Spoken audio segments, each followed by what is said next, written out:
오늘 말씀은 성령으로 충만함을 받으라 이렇게 말씀하고 있어요. 그러면서 이와 반대되는 것으로 술 취하지 말라 이는 방탕한 것이다 그렇게 말씀합니다. 이 방탕이라는 단어가 에베소서 4장 19절에도 등장하는데 감각 없는 자가 되어 방탕에 자신을 방임했다. 이 분별력을 잃어버리기 때문에 옳고 그름에 대한 감각이 없기 때문에 방탕에 자신을 그대로 방임하게 되는데 그것을 구체적으로 뭐라고 말씀하느냐면 모든 더러운 것을 욕심으로 행하는 것이다. 다르게 표현하면 유혹의 욕심을 따라 썩어져가는 구습을 따라 살아가는 옛사람의 행태, 그것이 방탕이다. 이 방탕한 것, 이것을 술 취한 것으로 설명하고 반대로 주님의 뜻을 따르는 것은 술 취하지 않는 것이고 방탕하지 않는 것이고 성령의 충만함을 받는 것이다. 그렇게 말씀하고 있어요. 당시의 술의 신 디오니소스죠. 이 디오니소스를 섬기는 사람들은 기본적으로 술에 취해야 됩니다. 술의 신이니까. 술에 취한 다음에 성적으로 음란한 행위를 집단적으로 행하는 거예요. 그것이 그리스 로마 문명이 지배를 하는 것뿐 아니라 당시에 이제 에베소 교회가 세워진 소아시아, 지금의 터키 지역까지 아주 편만하게 퍼져 있었다. 이 이교도들의 문화가 그대로 퍼져 있었어요. 이러한 이방 문화를 그대로 답습하는 행태에 대하여 바울은 우려를 표하면서 그렇게 방탕하면 안 된다. 술 취하지 말아야 한다. 성령으로 충만함을 받아야 된다. 그렇게 말씀하고 있는 것이지요. 여러분, 성령님 어떤 분이십니까? 성령님은 삼위일체 하나님 중에 한 분, 성령 하나님이에요. 위로부터 우리에게 임하시는 분이십니다. 우리가 예수 그리스도를 영접할 때 죄를 깨달아 회개하고 예수님을 나의 구주로 고백하게 되는데 이것은 우리의 인격적인 반응만으로 이루어지는 사건이 아닙니다. 예수님을 구주로 인정하게 하시고 내 죄를 깨닫게 하시고 회개케 하는 분이 계세요. 그분이 바로 성령님이십니다. 성령이 아니고는 예수를 주라 고백할 수 없다. 예수님을 정말 주님으로 고백한 사람은 이미 성령님이 내주하시는 분인데 이 성령님은 우리를 예수님을 믿게 하실 뿐 아니라 우리의 믿음이 계속 자라도록 도우시는 분입니다. 연약한 믿음이지만 자주 넘어지고 실수하지만 우리를 포기하지 않고 계속 도와주시세요. 이 견인이라고 그래요. 견인. 고장난 차가 못 움직이면 어떡합니까? 견인차가 와서 끌고 가야 되잖아요. 성령님은 이 믿음이 고장난 우리를, 죄로 인해 고장나고 오염된 우리를 계속 끌어당겨서 믿음의 사람 되도록 계속 이끌어주시는 분입니다. 또한 복음 안에서 자유케 하시는 분이에요. 더 이상 죄의 종로로 타지 않게 하시는 분이고 거룩을 열망하며 살도록 우리를 변화시켜 주시고 또 성화되게 하시는 분이고 그래서 바울은 고린도전서 6장에서 우리 몸을 뭐라고 표현하느냐 하면 성령님이 거하시는 성전이다. 건물로서의 성전만이 성전이 아니라 우리 한 사람 한 사람 예수님을 정말 주님으로 고백하며 따르는 믿음의 사람들이야말로 성령님이 거하시는 움직이는 성전이다. 움직이는 예배당이다. 그렇게까지 말했습니다. 오늘 본문에서는 성령 충만을 받으라 명하고 있어요. 이 받으라 그러니까 마치 이 느낌이 무슨 택배를 받는 것 같은 그런 느낌입니다. 성령 충만을 받으라는 표현은 어떤 성령님이 물건이라는 뜻이 아니고 일회 사건으로 우리가 소유할 수 있는 개념이라는 뜻이 아닙니다. 성령님은 앞서 말씀드린 것처럼 삼위일체 하나님 중에 한 위격을 갖고 계신 성령 하나님이세요. 인격적인 분이시거든요. 그러니까 성령 충만을 받으라는 말씀은 성령님과 인격적인 관계를 맺어라. 그런 뜻입니다. 그러면서 성령 충만의 표지를 몇 가지 설명하고 있어요. 19절에 보시면 시와 찬송과 신령한 노래들로 서로 화답하는 것이라고 말씀합니다. 화답이라는 것은 대화를 뜻합니다. 서로 대화하는 것이.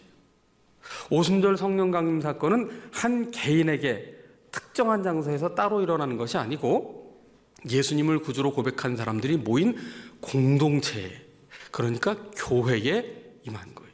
공동체에 성령님이 임하셨습니다. 그렇기 때문에 이 서로 대화하는 것이 성령 충만의 표지예요. 다시 말해서 서로 돌아보아 사랑과 선행을 격려하는 공동체를 이루는 것이 성령 충만의 표지라는 겁니다.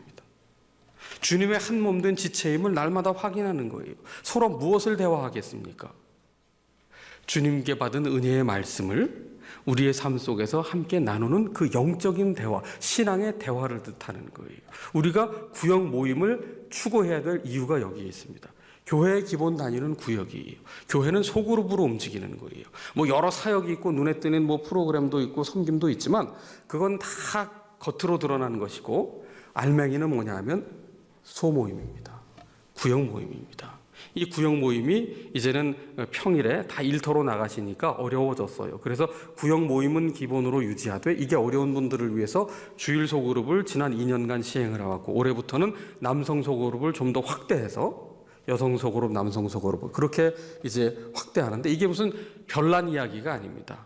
초대교회로부터 성령 충만한 공동체의 표지는 뭐냐 하면 서로 모여 영적인 대화, 신앙의 대화, 말씀을 받고 그 받은 말씀의 은혜를 우리의 마음으로부터 진실되게 나누는 그것이 바로 건강한 교회요 성령 충만의 표지라는 것을 성경은 말하고 있죠. 또 하나의 표지가 있습니다. 너희의 마음으로 주께 노래하며 찬송하는 것이다. 마음으로 주님께 노래하는 거예요. 이전까지는 나를 위해 노래했어요. 자화자찬하는 삶을 살았어요. 나를 영화롭게 했어요. 그런데 이제부터는 나를 구원하신 하나님을 영화롭게 하는 삶을 추구합니다. 그래서 하나님을 찬송하는 삶을 살아가는 거예요. 여러분, 노래는 즐거움을 주지만 찬양은 감동을 줍니다. 오늘 특송을 찬양으로 영광 돌리셨는데 정말 그 찬양 한 곡조 한 가사에 우리 마음에 감동이 있잖아요. 하나님께 찬양하는 삶이 성령 충만의 표지입니다. 또 20절에 범사에 우리 주 예수 그리스도의 이름으로 항상 아버지 하나님께 감사한다. 모든 일, 모든 순간 어떤 일을 만나든지 어떤 순간 어떤 형편에 처하든지 예수 그리스도를 구주로 고백하는 사람, 성령의 충만함을 받은 사람은 감사하는 사람이다. 여러분, 성령 충만이 아니고는 감사할 수 없어요. 맨정신에 감사 못합니다. 죄의 속성은 불평을 하게 되어 있고 없는 것을 보게 되어 있지 은혜를 감사할 줄 모르게 만드는데 성령으로 충만해지면 어떻게 돼요? 어떠한 일, 어떠한 순간에도 늘 감사할 수 있습니다. 마지막으로 순종하는 것이죠. 21절 그리스도를 경외함으로 피차 복종하라. 주님을 따른다는 것은 주님 뜻에 순종하는 것인데 주님께 순종할 뿐 아니라 그리스도인 간에도 서로를 낮추며 자신을 낮추며 순종하는 거예요. 나를 내세우지 않고 참된 권위를 인정하며 서로에게 순종하는 것이죠. 이것이 성령 충만의 표지인데 이 성령으로 충만함을 받으라 18절 9절을 존 스투트 목사님은 성령 세례와 충만이라는 책에서 네 가지로 풀어서 설명합니다. 이 원문의 형태를 먼저 명령형이라고 설명하고 있어요. 성령 충만을 받으라. 그러니까 성령 충만은 취향의 문제, 취사 선택의 문제가 아니라는 거예요. 모든 구원받은 그리스도인이라면 반드시 성령 충만을 받아야 된다. 주님의 명령이다. 두 번째, 이것은 복수형입니다. 모든 그리스도는 공동체에 주어진 명령이에요. 성령께서는 혼자 따로 떨어져서 신앙생활을 하는 이에게 내리는 것이 아니고 함께 모여 예배하고 함께 말씀으로 대화하는 이 공동체에 주어진 명령이자 선물이라는 것이죠. 그리고 수동태입니다. 성령 충만은 내가 쟁취해내는 게 아니에요. 내가 만들어내는 게 아닙니다. 주도권은 하나님께 있어요.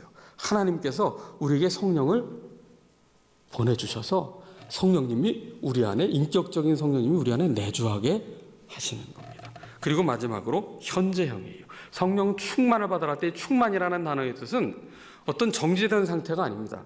여기 뭐 물이 가득하다. 그게 충만이 아니고 계속해서 콸콸콸 흘러 넘치는 상태를 뜻해요. 진행형이지요. 계속해서 성령님이 내주하시기를 사모해야 된다는 것이고요. 우리 속에서는 흘러 넘칠 게 없어요. 금세 메마릅니다.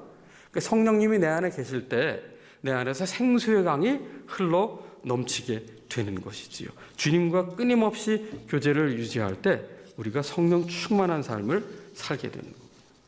우리가 밥을 먹는 경우를 예를 들어봐도 밥 한 끼 배부르게 드셨다고 해서 그 다음에 밥 안 드시고 뭐 일주일 한 달 굶어도 괜찮은 분 계십니까? 아니잖아요. 건강을 위한 식생활의 원칙은 단순합니다. 규칙적으로 드시고 지속적으로 드시고 골고루 드시고 적당히 드시는 거예요. 이게 잘못된 식생활이 뭡니까? 폭식과 절식을 계속 반복하는 거예요.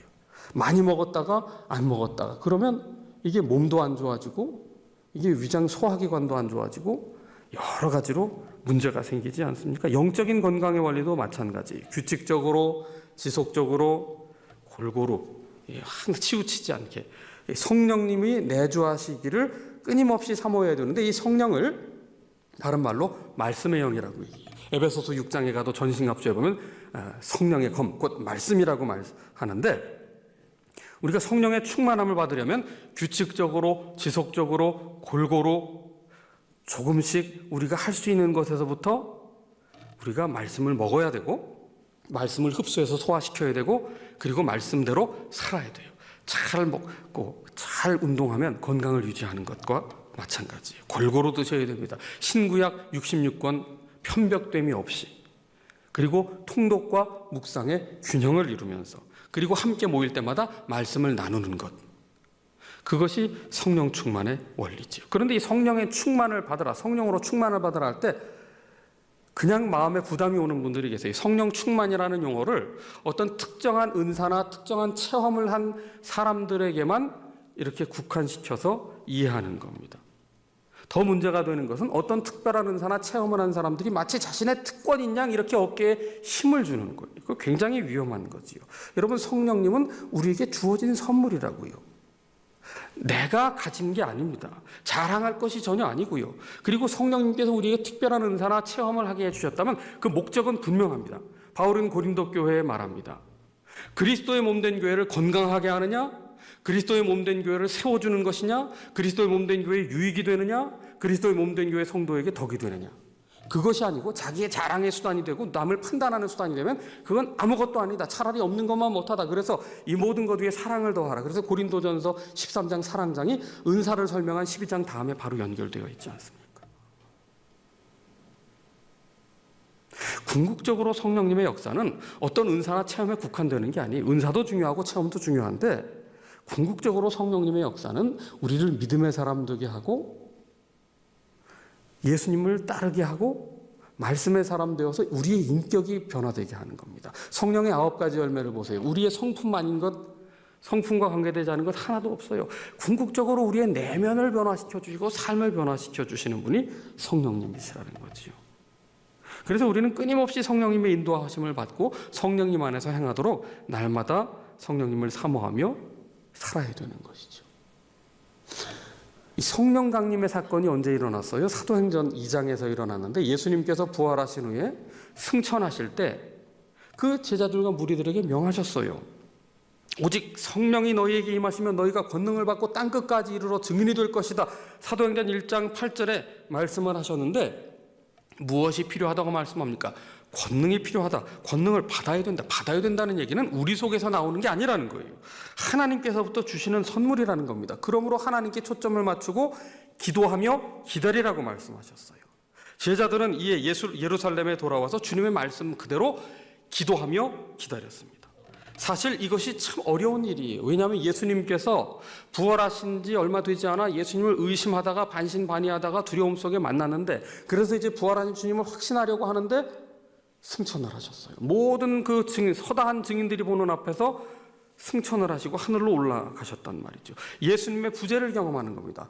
내가 세상 끝날까지 함께 하겠다 약속하셨지만 그러나 눈에는 예수님이 더 이상 보이지 않아요. 그 120명의 무리들, 마가의 다락방에 모인 무리들 지금 혼돈스러운 상황입니다. 막막한 상황입니다. 두렵기도 하고 불안하기도 합니다.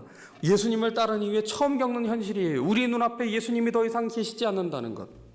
우리의 눈으로 더 이상 예수님을 배울 수 없다는 것. 정말 막막하지요. 그러나 이 무리들은 예수님의 말씀을 마음에 두었습니다. 기다렸습니다. 여러분, 기다림은 게으름이 아니에요. 기다림은 책임 회피가 아닙니다. 심지어 주님께서는 기한도 정하시지 않고 기다리라고 말씀하셨어요. 마치 아브라함에게 하나님께서 내가 너에게 지시할 땅으로 가라 하신 것과 마찬가지로. 그러나 이 무리들은 기다렸어요. 말씀대로 기다리며 기도했습니다. 신앙은 기다림입니다. 반대로 불신앙은 뭘까요? 기다리지 못하는 조급함입니다. 왜 기다리라고 하셨을까요? 내가 가진 능력이 성령님의 능력에 비하면 아무것도 아니기 때문이에요. 그래서 위로부터 능력이 임할 때까지 기다리라고 하신 거예요. 내 능력 의지하지 말고 하나님의 능력을 의지하기 위하여 기다리며 기도하라고 하신 겁니다. 맞다고 그러잖아요. 마태복음 4장을 보세요. 예수님께서 40일간 금식 기도를 하시고 공생의 사역을 시작하시려고 하는데 정말 하나님의 그 구원 사명을 이루고자 이제 첫 발을 내딛는데 가장 먼저 누가 환영합니까? 마귀가 입을 벌리고 환영하며 오는 거예요. 우리가 정말 믿음으로 살고자 하면 마귀는 우는 사자처럼 우리를 삼키려고 하는데 그때 뭘 요구합니까? 네가 하나님의 아들이라면 이 돌을 떡이 되게 하라. 너의 능력을 보여주라는 거예요. 능력을 보여주라. 여러분, 세상은 우리에게 무엇을 원합니까? 하나님의 능력을 원하잖아요. 너의 능력을 보여달라고 요구하는 거예요. 세상은. 우리가 세상을 살면서 가장 많이 고민하는 게 뭡니까? 어떻게 하면 내 능력을 나타내 보일까? 어떻게 하면 내가 사람들 앞에 인정을 받고 부러움을 살까? 그래서 코미디언 이주일이 2주일 만에 스타가 된 거 아닙니까? 뭔가 보여주겠다니까요. 이래서 이게 능력이란 말이에요. 뭔가를 보여준다는 게 능력입니다. 사람들은 전부 능력 있는 사람을 원해요. 내 안에 능력이 있기를 원합니다. 그런데 주님은 뭐라고 말씀하셨어요? 결코 자신을 드러내기 위해서 하나님의 능력을 사용하지 않으셨어요. 심지어 십자가 위에서 조롱하는 군중들과 그 로마의 군병들 앞에서도 네가 하나님의 아들이라면 십자가에서 내려오라 할 때에 권능을 보이시며 그 로마 군병들과 무리들을 쓸어버리는 일을 하지 않으셨습니다.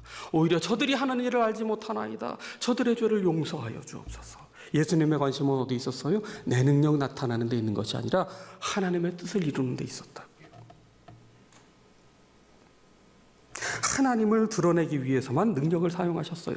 죽은 자를 이렇게 세우셨지만 예수님은 자신을 십자가에서 내리는데 능력을 사용하지 않으셨습니다. 그래서 마귀의 시험 앞에서 예수님 뭐라고 반응하셨어요? 사람이 떡으로만 살 것이 아니요 하나님의 입에서 나오는 말씀으로 말미암아 살리라 대답하셨습니다. 오직 하나님의 음성에만 귀를 기울이셨어요. 그 말씀에만 따라 살기를 원하셨어요. 자신의 능력은 감추셨어요. 하나님의 능력이 드러나게 하셨다고요. 예수님께서는 제자들에게도 동일하게 요구하셨어요. 너희의 능력 나타내려 하지 마라. 반드시 실패한다. 위로부터 오는 성령께서 임하실 때 주시는 그 권능을 입도록 기도하여라. 그렇기 때문에 우리가 주님의 일을 할 때 우리가 하는 일보다 훨씬 중요한 것, 늘 염두에 두어야 하는 것이 있습니다. 주님의 일을 하는 것도 중요하지만 간과해서는 안 되는 게 있어요. 하나님을 기다리는 거예요. 순서가 뒤바뀌면 안 돼요. 우리가 하나님의 능력 입기를 기다리지 않으면 성령 충만함을 잠시라도 놓치게 되면 자칫 주님의 일을 한다고 팔 걷어붙인 후에 내 능력 나타내요. 거기 내 욕심이 들어가요. 그러다 보면 성과에 집착하게 되고 그러다 보면 조바심을 내고 그러다 보면 반드시 공동체 안에 삐그덕거리는 문제가 일어나게 되어 있고 상처를 주고받고 실족하게 되고 갈등하고 분열하게 됩니다. 사단이 틈을 탄단 말이죠. 제자들은 예수님의 말씀대로 예루살렘에 가서 기다렸어요. 그 마가의 다락방이라고 하는 것, 좁은 공간, 답답한 공간, 무더운 공간에서 바짝바짝 앉아서 정말 애가 타들어가는 마음으로 기도하며 기다렸습니다. 정말 두렵고 막막했고 혼란스러운 상황입니다. 그럼에도 말씀을 신뢰하며 기다렸어요.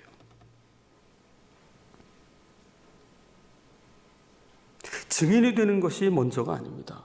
성령님께서 강림하셔서 우리에게 능력을 입혀주실 때 그럴 때까지 기다려야 성령님이 우리를 증인으로 파송해 주시는 거예요. 그러므로 기다림의 시간은 시간을 허비하는 의미 없는 무료한 시간이 아닙니다. 하나님 앞에 겸손해지는 시간이고 하나님의 손길로 내 자아가 빚어지고 만들어지는 시간이지요. 사도행전 2장에 급하고 강한 바람 같은 소리가 하늘로부터 임했습니다. 그 자리에 모여 함께 기도하던 그 모든 이들에게 성령께서 임하셨어요. 성령 강림은 하나님께서 주도하신 사건입니다. 이 120명은 장차 로마 제국을 뒤엎을 혁명전사가 아니었어요. 오히려 하나님께서는 이 120명의 심령을 뒤엎으셔서 두려워하며 불안에 떨던 이들이 이제는 담대하게 나아가 예수님의 십자가와 부활의 복음을 전하는 자들로 하나님께서 바꾸어 주시는 거예요. 성경이 말하는 모든 출발점이 어디에서 시작됩니까? 하나님에게서 시작되는 거예요. 인간에게서 시작되잖아요. 태초에 하나님이 천지를 창조하셨고, 태초에 하나님께서 하나님의 형상을 따라 사람을 만들어 주셨고, 오순절 성령 강림한 것도 하나님께서 이루어 주셨고, 초대교회가 시작된 것도 하나님께서 성령님을 통하여 주도하신 일이에요.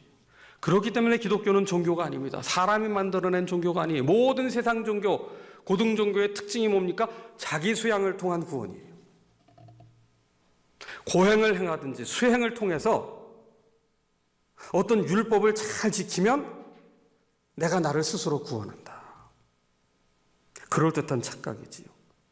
그 종교가 율법의 굴레 아래에 놓이면 어떻게 됩니까? 의무감과 부담감이 커지는데 바울이 뭐라고 그래요? 율법은 죄를 깨닫게 할 뿐 우리를 죄에서 해방하지 못한다. 우리를 구원하지 못한다. 예수 그리스도가 아니고는 우리를 구원할 수 없다. 그런데 우리가 자칫 율법의 굴레 아래에 놓인 종교인이 되면 어떻게 됩니까? 그럴 때 우리가 드리는 예배는 종교의식이 돼요. 생기가 사라진 형식만 남습니다.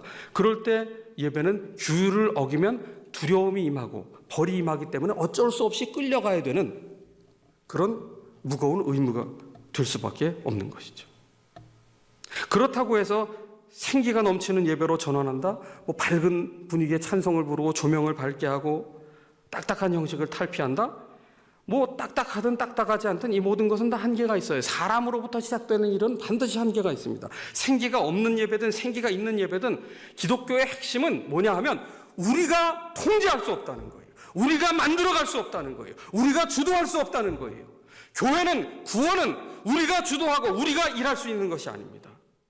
교회의 시작이 사람에게서 출발한 게 아니잖아요. 하나님이 주도하시는 거잖아요. 교회는 사람이 세운 제도가 아니에요. 사람이 세운 제도였다면 벌써 역사 속에 소멸되고 말았을 것입니다. 하나님이 찾아오셔서 개입하시고 주도하셨기에 지금도 교회는 진리의 등불로 쓰임받고 있는 거예요. 여러분, 아무리 어려워져도, 아무리 복음을 전하기가 어려워도, 아무리 다음 세대가 다른 세대라 해도 우리가 희망의 끈을 놓지 말아야 될 이유는 우리가 교회를 세워가는 사람이어서가 아닙니다. 아무리 세상이 절망적이고 캄캄해도, 아무리 낙심할 상황이라 해도 하나님만이 모든 것을 주도하시고 모든 민족의 구원을 얻기까지 쉬지 않으시는 분이시기에, 하나님만이 유일한 희망이시기에, 여전히 하나님께서 쉬지 않고 일하시기에 희망은 하나님께로부터 나오는 겁니다. 그렇기 때문에 우리는 이 절망의 상황에서도 교회를 통해 역사하시는 하나님을, 성령님께서 우리를 통해 역사하심을 분명히 믿고 희망의 끈이 되시는, 희망의 이유가 되시는 하나님을 의지하며 기도해야 되는 것이죠. 여러분, 세상이 역사의 처음부터 지금까지 교회를 환영한 적이 있습니까? 없습니다. 인류의 역사를 보세요. 하나님을 환영한 적이 있습니까? 없습니까? 없습니다. 최초의 인류인 아담과 하와부터 하나님을 등졌어요. 그게 행복의 시작인 줄 알았습니다. 숱한 인류가 역사 속에서 만났던 수많은 문제가 있는데 그 모든 문제를 풀기 위해 애를 쓴 것이 인류의 모든 학문과 문학과 예술과 과학과 문명의 업적이에요. 유토피아를 찾아가기 위한 몸부림이었습니다. 이상향을 추구하는 인류의 몸부림이었어요. 그런데 모든 문제를 해결하기 위해 골몰하면서도 한 가지 유일하게 하지 않은 인류가 한 일이 있습니다. 하나님께 돌아가는 것 빼고는 다 했어요. 하나님을 향하는 일은 결코 하지 않았습니다. 아담과 하와가 어떻게 했어요? 두려워해서 숨었을 뿐입니다. 구원하실 하나님을 향할 생각을 하지 않았어요. 하나님을 등진 채 문제의 해결을 찾았을 뿐입니다. 그러나 하나님은 어떻게 하셨어요? 그 등진 인생, 아담과 하와를 찾아오셨어요. 찾아오시며 뭐라고 말씀하십니까? 아담아, 내가 어디 있느냐? 그리고는 가죽옷을 지어 입히셨잖아요. 하나님은 야곱을 찾아오셨고요, 모세를 찾아오셨고요, 바울을 찾아오셨고요, 그들을 변화시켜 쓰셨습니다. 그런데 여러분, 성령이 계시네. 할렐루야, 함께 하시네. 좁은 길을 걸으며 밤낮 울적한 것 기뻐하는 것. 무엇 때문에? 죄 영이 함께함이라. 여러분, 우리는 좁은 길을 걸어가는 사람이에요. 그러나 좁은 길을 걸어가도 우리는 노래할 이유가 있고 기뻐 웃을 이유가 있어요. 왜? 우리의 기분이 우리의 여건이 아닙니다. 성령님이 함께 하시기 때문에 우리는 기뻐 찬양할 수 있는 사람들입니다. 오늘 우리가 성령 충만을 사모하며 성령의 사람으로 살아가야 하겠습니다. 기도합시다.